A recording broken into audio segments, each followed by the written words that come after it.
Pakalnus atceros, un tādi kalniņi, un tur vienmēr meži bija pakalnīšos, un tur mani radinieki, tur tev radinieki dzīvo, jo tur dzīvoja tēva brālis, kas bija kritis Pirmajā pasaules karā. Kopš Latvija atguva neatkarību, Amerikas latvietis Kazimieris Lauris dzimtenē ciemojas ik gadu, un vienmēr tieši rudenī, jo tas viņa prāt ir visskaistākais un krāsainākais gada laiks. Šogad Kazimieris apciemojas arī dzimto Šķerbinieku ciemu kādreizējā Makšānu pagastā Rēzeknes novadā, kur meža ielokā, nelielas upītes malā kādreiz atradušās mākslinieka dzimtās mājas.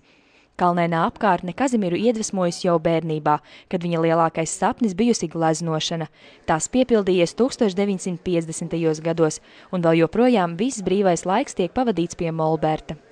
Tās ir, zināmā veidā, pusreālas, pusnereālas, tās, kā saka viņa, savā arī patiesībā iespaido vairāk krāsas. Dzīve Kazimieru nav lutinājusi. Otrā pasaules kara pēdējā gadā viņš iesaukts Latviešu leģionā, piedalījies kaujās Vidzemē un Kurzemē, pēc tam ievainots un ārstēties nosūtīts uz Vāciju, bet 1951. gadā aizceļojis uz Ameriku.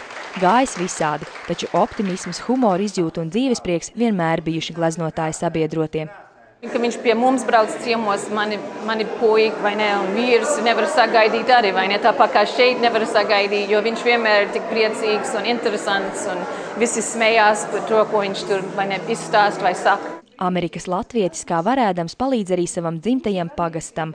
Īpaši labos draugos Kazis, kā viņu sauc savējie, ir ar Lūcijas Rancānes Makšānu amatu vidusskolas kolektīvu. Ar gleznotāju atbalstu skolai tapušas oša ārdurvis, sapirkti amatniecības darbarīki un iestādīts jauns augļu dārzs. Viņš parasti smējās, kad mamma teica, un Kazimier, nevajag, kāpēc, nevajag, mēs tiekam galā, viss labi.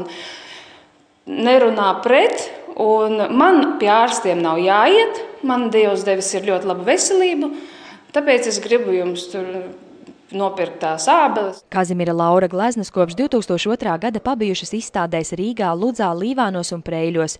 Pēc izstādes Rēzeknē Amerikas latvietis savas klusās dabas ainavas un portretus nodos Latgales kultūrvēstures muzeja krājumos.